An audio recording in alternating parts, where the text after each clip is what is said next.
से एक स्थान पर लिए चलते हैं जहां के अन्न का एक दाना खाने वाला भी उल्टे पांव यहां आने को मजबूर हो जाता है। जी हाँ, ये स्थान है झीड़ी स्थित बाबा जित्तो और बुआ दाती का, जिन्हें लेकर मान्यताएं हैं कि बाबा जित्तो के रक्त से सना अन्न का एक एक दाना जिस खेत में गिरा और पैदा हुआ या किसी पक्षी या मनुष्य ने खाया, वह बाबा जी के स्थान पर आने को मजबूर हो जाता है। तो आइए जानते हैं क्या है बाबा जित्तो व बुआ दाती के स्थान का रहस्य। बाबा जित्तो का असली नाम जितमल है और इनका जन्म 14वीं शताब्दी की शुरुआत में हुआ था। बाबा जित्तो कटरा से 2 किलोमीटर दूर अघार गांव के रहने वाले थे। उनके पिता का नाम रूपचंद और माता का नाम जोजला था। नमस्कार। कहा तो माँ जोजला ने एक पुत्र का वरदान मांगा। भगवान शिव ने उन्हें वरदान दे दिया। समय के साथ साथ बाबा जित्तो बड़े होने लगे और प्रभु भक्ति में मगन रहने लगे। जबकि अपनी विधवा चाची जोजा के व्यवहार से आहत होकर वो एक दिन घर छोड़कर माँ वैष्णो देवी के दरबार चले गए। अभी वो छोटे बालक ही थे और माँ के दरबार में जाकर वो उनकी भक्ति में लीन हो गए। माँ वैष्णो देवी ने उन्हें दर्शन दिए और वर मांगने को कहा, लेकिन बाबा जित्तो ने कहा कि वो कोई वर नहीं मांगना चाहते, बस इतना चाहते हैं कि जब भी उन पर कोई विपत्ति आए तो एक बार स्मरण करने पर माँ आप मुझे दर्शन देना। माँ ने उनकी इच्छा स्वीकार की और बाबा जित्तो वापस घर आकर माँ की भक्ति में लीन रहने लगे।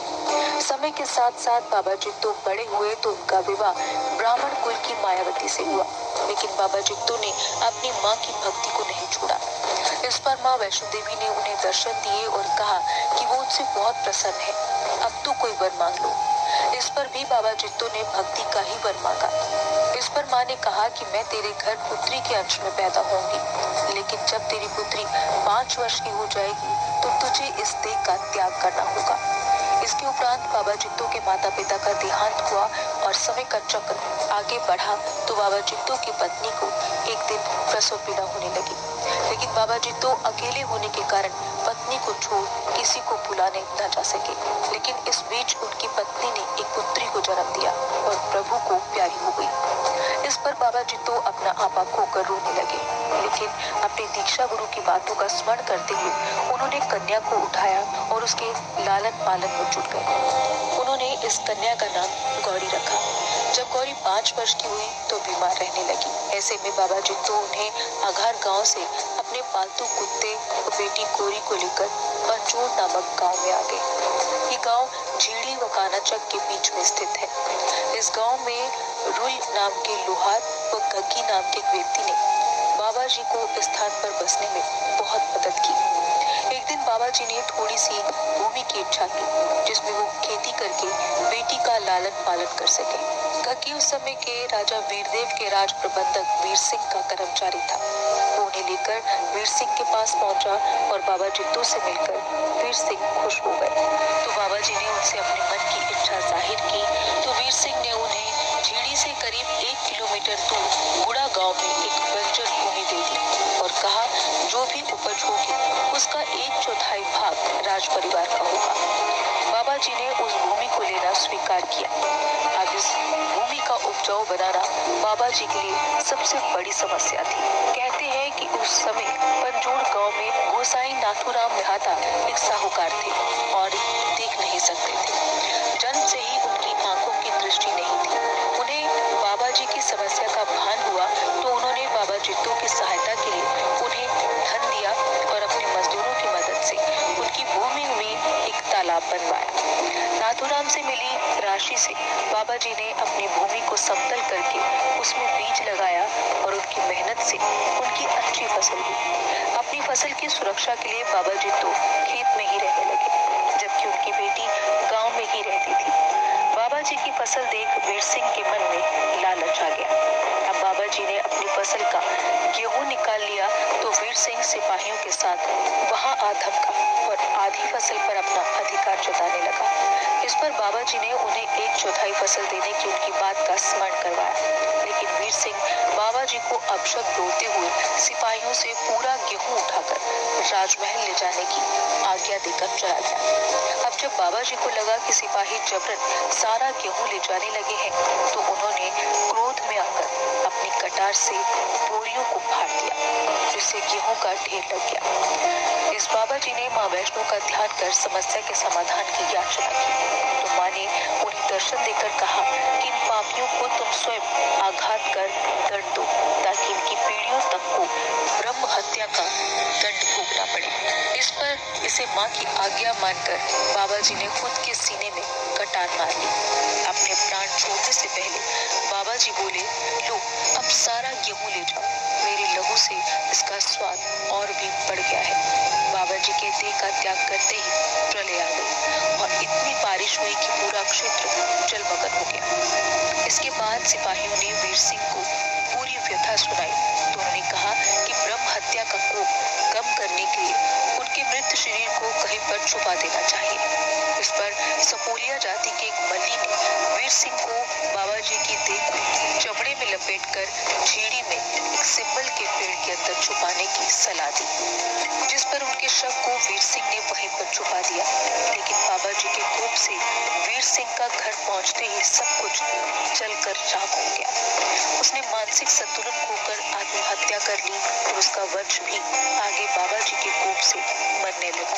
जबकि जिसने भी वीर सिंह की मदद की थी या उसे सलाह दी थी, उन सभी पर बाबा जी का कोप टूटा। कहते हैं कि बाबा जी की बेटी गौरी, जो कि गांव में थी, उसे भयानक स्वप्न आया तो वो रोने लगी। तभी बाबा जी का पालतू कुत्ता गौरी को खींचकर उस स्थान पर ले आया जहां बाबा जी ने प्राण त्यागे थे।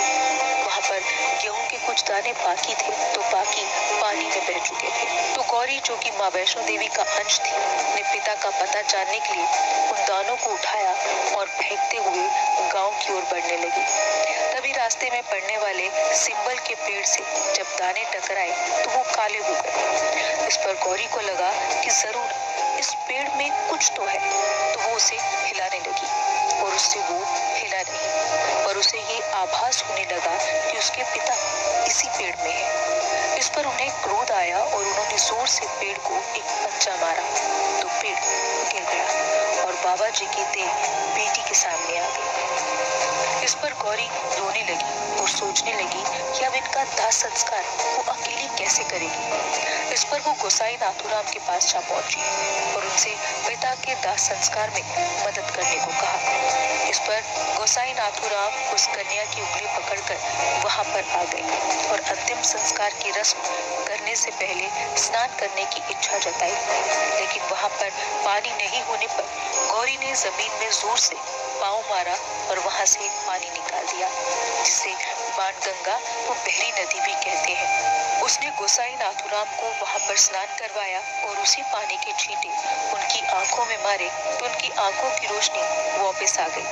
इस पर नाथूराम ने बाबा जी के लिए चिता सजाई और उसमें अग्नि देने लगे, तो गौरी ने उन्हें ऐसा करने से मना कर दिया और उन्हें माँ वैष्णो रूप में दर्शन देकर वहां से जाने के लिए कहा। उनके जाते ही गौरी ने इच्छा शक्ति से अग्नि प्रज्वलित की और पिता की चिता में स्वयं भी कूद गई, जबकि उनका कुत्ता भी उसी अग्नि में कूद गया।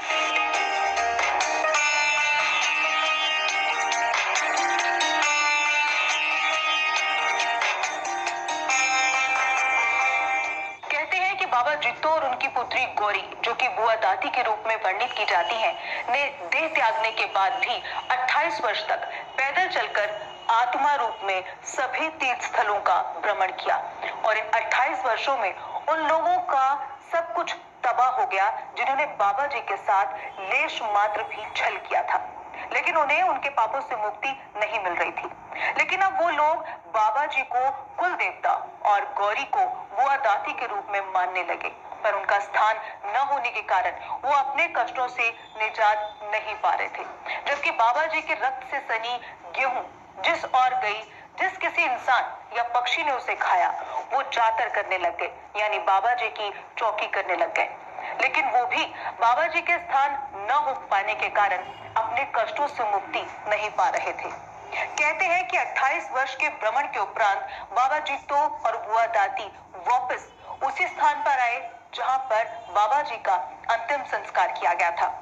उस दिन 2 सियालकोट, जो कि आजकल पाकिस्तान में है, से 2 व्यापारी शुद्ध और बुद्ध आए और रात होने पर इसी स्थान पर विश्राम करने लगे।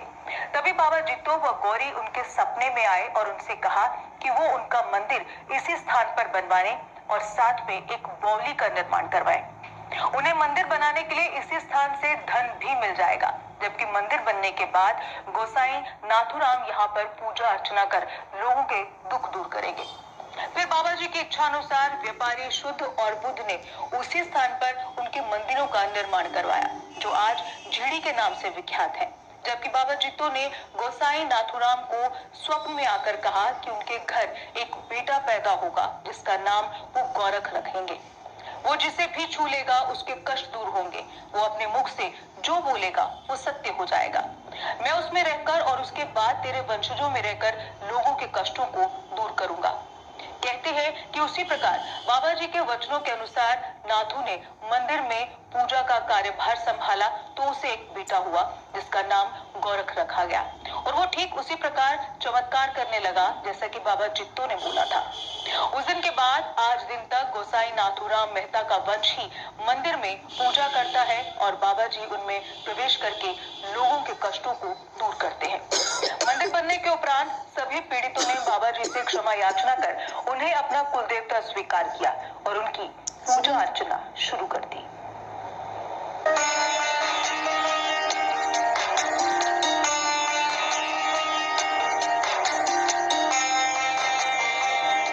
मौजूदा समय में मंदिर का संरक्षण गोसाई श्यामलाल मेहता कर रहे हैं, जबकि एक समय ऐसा हुआ कि श्यामलाल मेहता के रहते हुए सरकार ने मंदिर का बोर्ड बनाकर उस पर अपना अधिकार कर लिया, पर बाबा जी की कृपा से कोर्ट ने सरकार के निर्णय को गलत करार देकर मंदिर का अधिकार वापस गोसाई परिवार को सौंप दिया।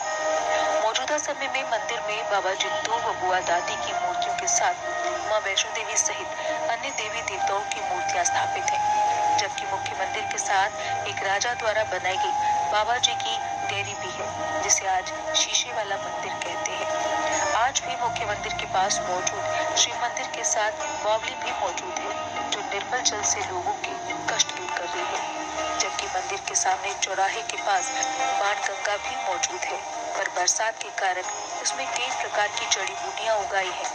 जबकि मंदिर से करीब 2 किलोमीटर की दूरी पर आज भी बाबा जी का वो तालाब है जिसे उन्होंने खेत को सींचने के लिए बनाया था, जबकि इसी तालाब के पास बाबा जी का एक मंदिर भी बनाया गया है। कहते हैं कि इस तालाब में स्नान करने से सभी प्रकार के चर्म रोगों से मुक्ति मिलती है, जबकि तालाब की मिट्टी बाहर निकालने से वंश आगे बढ़ता है। नवंबर महीने में आने वाली कार्तिक पूर्णिमा को झिड़ी दरबार व बाबा के तालाब पर बहुत बड़ा मेला लगता है। लाखों की तादाद में देश भर से हर जाति के लोग बाबा जी के आगे नतमस्तक होने आते हैं। कहते हैं कि इनमें अधिकतर लोग उन्हीं कुलों से हैं जिन्होंने बाबा जी के खेत से पैदा हुई गेहूं को खाया था, जबकि बाबा जित्तो को प्रधान कुलदेवता भी माना जाता है, क्योंकि कहते हैं कि जिन लोगों को अपने कुलदेवता के बारे में कोई ज्ञान नहीं या उनके कुलदेवता लाख जतन करने पर भी उनसे रुष्ट रहते हैं, तो वो लोग बाबा जी के दरबार में आकर हाजिरी लगाएं और उनसे कामना करें तो उनके कुलदेवता अपने आप शांत हो जाते हैं। वो कभी भी कुल को कोई परेशानी नहीं देते हैं, इसलिए इन्हें प्रधान कुलदेवता भी माना जाता है। जबकि यही कारण है कि कई जातियों की मेल कार्तिक पूर्णिमा पर झिड़ी दरबार में आयोजित की जाती है, जबकि हर वर्ष कार्तिक पूर्णिमा के साथ शुरू होने वाला बाबा जी का मेला 3 से लेकर 7 दिनों तक चलता है, जिसमें प्रशासन द्वारा कई प्रकार के प्रबंध किए जाते हैं। जबकि मंदिर परिसर में गोसाई परिवार द्वारा कई सरायों व लंगर भवनों का निर्माण भी करवाया गया है, जहां पर भक्त आकर ठहरते हैं, जलपान करते हैं। जबकि मंदिर के मुख्य लंगर घर में 24 घंटे प्रतिदिन लंगर चलता रहता है। आज भी लोग बाबा जी की जातर करके अपने कुलों का कल्याण करते हैं। जबकि बाबा जित्तो व बुआ दाती आज भी ठीक उसी प्रकार उनकी इच्छा के खिलाफ कार्य करने वालों को सजा देते हैं और उनकी भक्ति करने वालों को जीवन का सुख प्रदान करते हैं। क्योंकि हाल के ही कुछ वर्षों के कई किस्से ऐसे हैं जो बाबा जी के इस कथन को प्रमाणित करते हैं। अगर अभी तक आपने बाबा जित्तो को बुआ दाती के दरबार में हाजिरी नहीं लगाई है और जाने के इच्छुक हैं, तो हम आपको इसकी सही रास्ते की जानकारी भी देते हैं। जम्मू से करीब 22 किलोमीटर की दूरी पर झेड़ी दरबार है। आप जम्मू अखनूर के निर्माणाधीन मार्ग से होते हुए मिश्रीवाला नामक स्थान पर पहुंचे और वहां से बाईं ओर करीब 4 किलोमीटर आगे चलने पर सामने चौराहे के पास ही विशाल झेड़ी दरबार नजर आ जाएगा। जबकि वापसी पर चौराहे के पास बहती बाण गंगा को पार करके फिर बाईं ओर का रास्ता पकड़कर शामेचक गांव से होते हुए करीब 2 किलोमीटर बाद बाबा जी का पवित्र तालाब स्थित है।